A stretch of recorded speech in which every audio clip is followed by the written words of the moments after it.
आप सब में ऐसे कई बालक होंगे जिन्होंने 12 तो पास कर लिया है, लेकिन गणित नहीं आता है, गणित बिल्कुल नहीं आता है।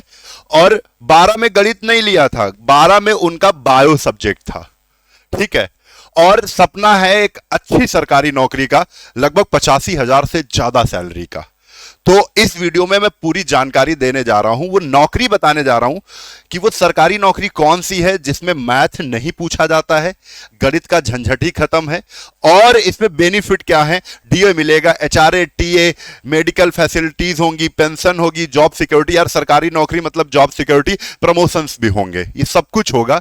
ऐसी कौन सी नौकरी है, तो वीडियो पूरा ध्यान से देखना। गणित का पूरा जो डर है जिसको जिसको भी है वो तैयारी ये कर सकता है। आप 12वीं पास कर चुके हैं तो उसके बाद से अगर गणित आपको नहीं आती है तो मन बना लीजिए कि अब हमको ऐसी नौकरी की तैयारी करनी है, ठीक है। तो शुरू करते हैं वीडियो। आप लोग चैनल को सब्सक्राइब कर लेना, वीडियो अच्छी लगे तो लाइक जरूर कर देना। ऐसी ही वीडियो हम इस चैनल पर लाते रहेंगे और आपको अवेयर करते रहेंगे, ठीक है। चलिए, सबसे पहले 12 के बाद करना क्या है। तो जैसे नौकरी आपको तो पानी है, तो अभी से आपको प्रिपेयर क्या होना है कि आपने 12 पास कर लिया है, अब क्या किया जाए। तो सबसे पहले जब आप 12 पास करते हो, मोस्टली जो भी बच्चे होते हैं 12th पास करने के बाद 16-17 की एज के होते हैं, 18 साल के नहीं होते हो। लगभग कितना टाइम बच जाता है, 1 से 2 साल का। अब 18 साल होने में 1 से 2 साल आपको टाइम मिलता है, और उसमें आप क्या कर सकते हो। देखो, तो आपके पास 1 से 2 साल का टाइम रहता है, उसमें बस मेरी एक राय आपको माननी है। आपको टाइपिंग सीखनी है। क्या सीखनी है? टाइपिंग, हिंदी की और इंग्लिश की। आपको शॉर्ट हैंड सीखना है, ठीक है। डिक्टेशन और ट्रांसक्रिप्शन करना है, ठीक है, और पढ़ाई करना, ये 3 चीजें करनी है। चलो, नौकरी कौन सी है वो भी बताते हैं, लेकिन बहुत से बच्चे गलती क्या करते हैं 12वीं के बाद, वो भी हम आपको बता दे रहे हैं। ये नहीं करना आपको। कंप्यूटर कोर्स, कोई भी कहे कि कंप्यूटर कोर्स ज्वाइन करो, कोई 12 महीने का, कोई 18 महीने का, ये कोर्स कर लो, फलाना कर लो, तो आप तुरंत मना कर दो, नहीं करना मुझे। स्पीकिंग कोर्स का मन होगा, शौक होगा तुम्हारा कि हम इंग्लिश में बात करें, कोई मतलब नहीं है कोई इंग्लिश स्पीकिंग कोर्स ना करे, क्योंकि आपको 85 से 90,000 बनाना है हर महीने, ठीक है। तो उसका उस पर फोकस करना है। ग्रेजुएशन, अच्छा, बहुत से बच्चे ऐसे होते हैं 12th के बाद सोचते हैं कि यार जब हमारा ग्रेजुएशन कंप्लीट होगा तब कंपटीशन की तैयारी कर देंगे। भाई तुम ना कंपटीशन में फंस जाओगे, फिर ऐसे भी बच्चे आपको कंपटीशन देंगे जो और 3 साल आगे आ चुके हैं। समझने वाली बात है। तो ग्रेजुएशन कंप्लीट करने का इंतजार ना करें। 12th के बाद आपको टाइपिंग करनी है, 12th के बाद आपको शॉर्ट हैंड सीखना है, 12th के बाद आपको पढ़ाई करनी है 6 से 7 घंटे। चलो शुरू करते हैं। नौकरी कौन सी है, तो एसएससी की स्टेनोग्राफर, स्टेनोग्राफर की हम बात कर रहे हैं। पूरा डिटेल में आपको बताएंगे क्या क्या होने वाला है इसके साथ। सबसे पहले आपको बता दें, एसएससी में स्टेनो के 2 ग्रेड होते हैं, ठीक है। 2 ग्रेड में कौन कौन से? एक ग्रेड होता है बेटा सी ग्रेड, और एक ग्रेड होता है डी ग्रेड, ठीक है। अब दोनों की पोस्ट सेंट्रल गवर्नमेंट की पोस्ट होती है, ठीक है। मिनिस्ट्रीज में, डिपार्टमेंट या अटैच ऑफिस में आपको यहां पर जॉब मिलती है, ठीक है। जैसे पीएमओ हो गया, मिनिस्ट्रीज हो गया, कैग ऑफिस हो गया, कोर्ट हो गया, यहां पर आपको ज्वाइनिंग मिलेगी। क्लियर है? अब देखो, हर साल वैकेंसी आपको देखने को मिलती है। इससे भी अच्छी चीज है कि अगर आप तैयारी 12वीं के बाद से शुरू कर दोगे तो हर साल नौकरी आपको देखने को मिलेगी। करना क्या है, पहले कुछ चीजें और बता देते हैं कि नौकरी में खास खास चीजें क्या हैं। जो ग्रेड सी की जो नौकरी है स्टेनोग्राफर की, वो उसका पे लेवल है 6 लेवल का, ठीक है।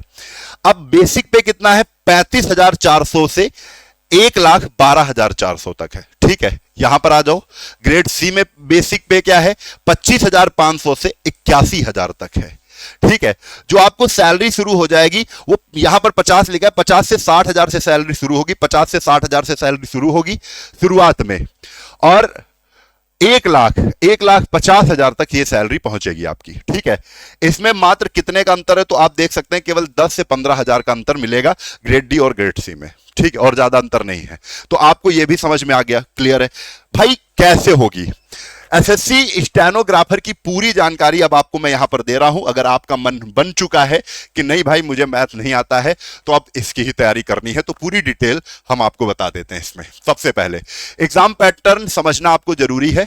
इसमें एक एग्जाम होता है CBT 1, ठीक है।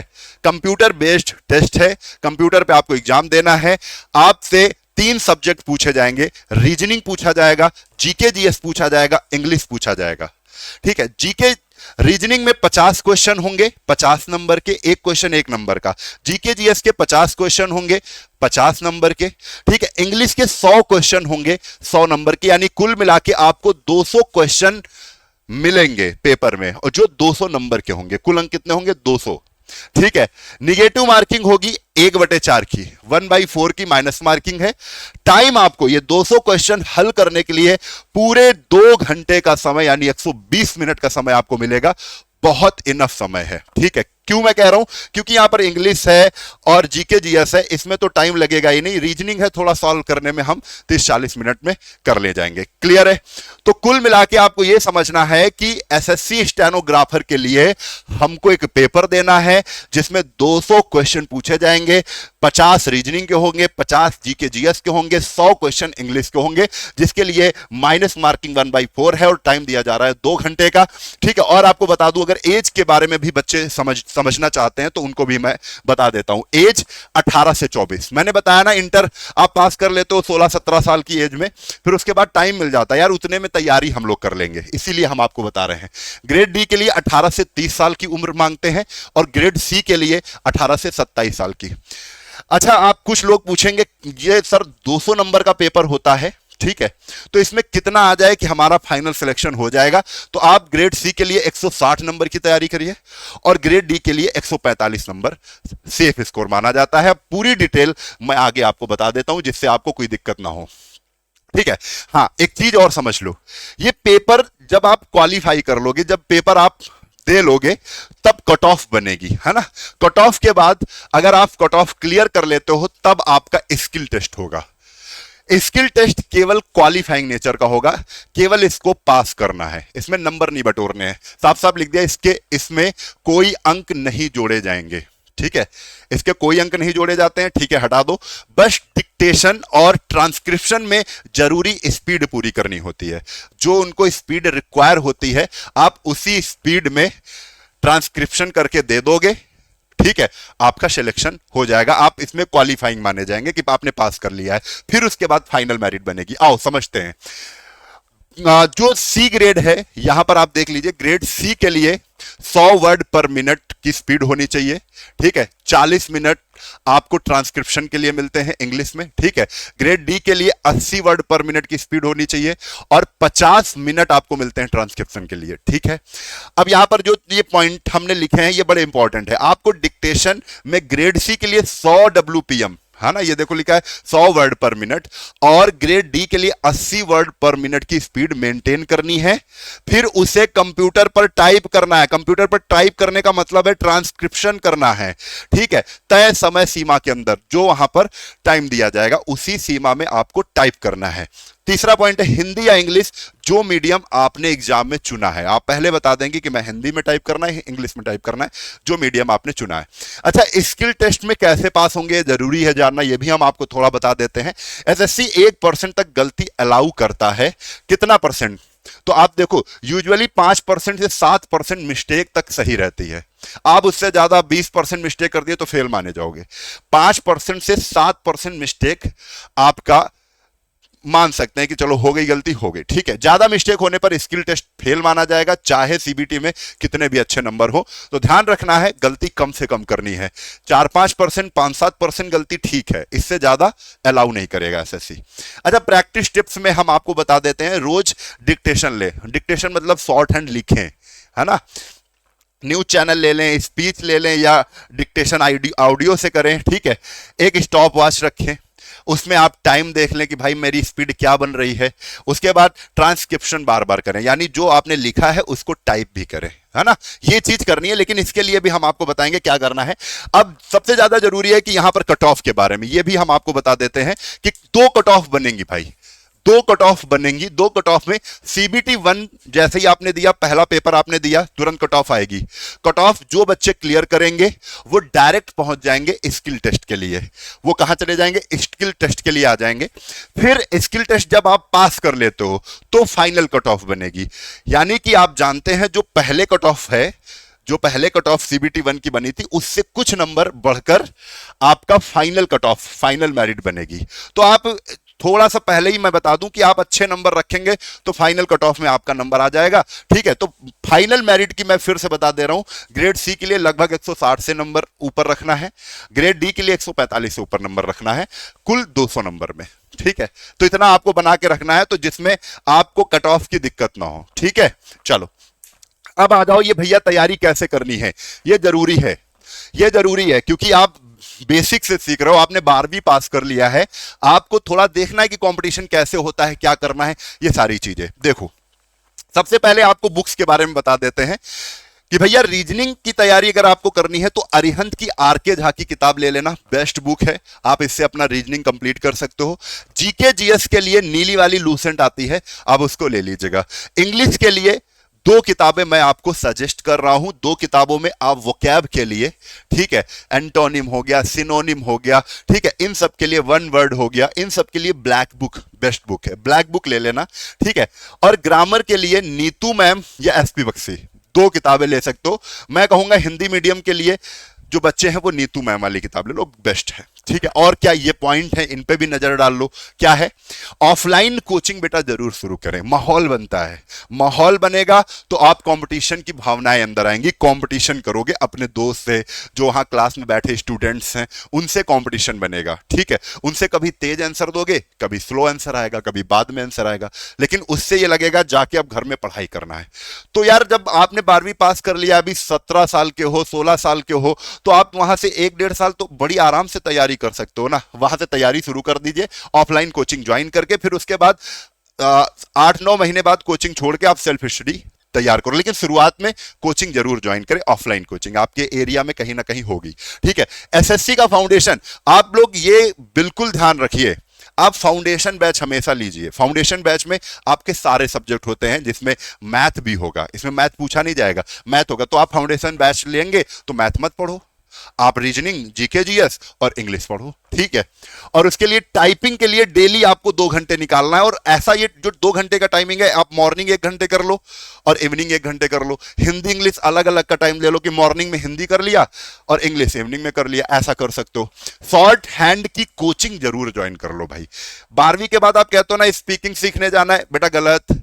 उसके बाद कहते हो नहीं मुझे सीखना है, कोई कंप्यूटर कोर्स करना है, टैली सीखना, एक्सेल सीखना, कोई केवल पैसे की वेस्टिंग है, आप पैसे वेस्ट कर रहे हो।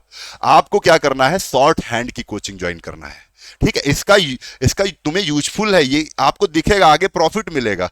चलो, शॉर्ट हैंड की कोचिंग आपको जरूर ज्वाइन करनी है अगर इस नौकरी में आना है। इंग्लिश में डेली आपको 3 घंटे पढ़ने, क्योंकि आपने देखा है 100 नंबर की इंग्लिश आ रही है, 100 क्वेश्चन, तो इसमें आपको 3 घंटे लगातार देना है। ठीक है, और आपको बताया इसमें 3 घंटे में ग्रामर को 1 घंटे दो और 2 घंटे वोकैब को दो, ऐसे डिवाइड कर लो। ठीक है, तो कुल मिला के आप देख रहे होगे, इतना पूरा टाइम बताया तो 7 से 8-9 घंटे की मेहनत है पूरी डेली की। 24 घंटे में 8 से 9 घंटे आपको भाई 12वीं पास करने के बाद आपको देना पड़ेगा इस नौकरी में आने के लिए। भाई सैलरी भी तो देखो, हाई सैलरी दे रहे हैं ये लोग।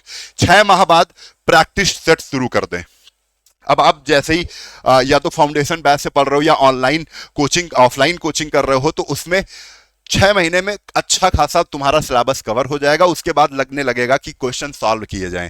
ठीक है, तो आप इसी के प्रीवियस ईयर के मॉक टेस्ट उठाइए, उनको सॉल्व करिए, देखिए कितने नंबर बन रहे हैं। फिर धीरे धीरे धीरे धीरे आपकी स्पीड भी बढ़ेगी, आपकी एक्यूरेसी भी बढ़ेगी, आपके नंबर भी आने लगेंगे। तो ये आपको करना है 6 महीने के पहले, नहीं कि अभी से आप मॉक टेस्ट देने लगे, ये चेक नहीं करना है। आपको पहले सब्जेक्ट तैयार करने हैं, सब्जेक्ट तैयार कर लो, 6 महीने के बाद आप उन्हीं सब्जेक्ट की प्रैक्टिस करने लगोगे। ये क्लियर आपका है। अब कुछ बच्चे कहेंगे कि सर एसएससी का फाउंडेशन बैच कौन सा ले, तो हम इसमें आपकी हेल्प कर सकते हैं। हमारा एक बहुत ही अच्छा बैच, समग्र बैच चल रहा है, जिसमें आप एसएससी का कोई भी एग्जाम हो उसकी तैयारी कर सकते हो। ये केवल आप कह दो कि सर ये केवल एसएससी के स्टैनो के लिए ही है, नहीं, स्टैनो का हो, सीएचएसएल का हो, एमटीएस की तैयारी कर रहे हो, सीजीएल की तैयारी कर रहे हो, सबके लिए कारगर बैच है। एसएससी के एग्जाम के लिए परफेक्ट बैच है ये। ठीक है, एसएससी फाउंडेशन बैच है, 2025 में लॉन्च हुआ है। ठीक है, समग्र बैच है, जो 2499 आपको यहां पर इसकी फीस दिख रही है, इसको आप कम कर सकते हो। एक कूपन मैं आपको बता रहा हूं, RAM राम 50। जैसे ही आप राम 50 कूपन कोड लगाओगे, राम 50, वैसे ही आपको ये बैच मात्र 50% डिस्काउंट के साथ आपको 1250 रुपए का मिल जाएगा। कितने रुपए का? 1250 रुपए का। और यहां पर सबसे अच्छी चीज आपको बता दें कि वैलिडिटी भी आपकी जो 24 महीने की है, जैसे ये कूपन कोड लगाओगे 2 साल की वैलिडिटी है, तो वैलिडिटी भी आपकी लाइफ टाइम हो जाएगी, हमेशा के लिए। वैलिडिटी भी क्या हो जाएगी? लाइफ टाइम हो जाएगी वैलिडिटी। कूपन कोड आपको लगाना है तो 2 प्रॉफिट आपको कूपन कोड से मिल जाएंगे इस बैच में।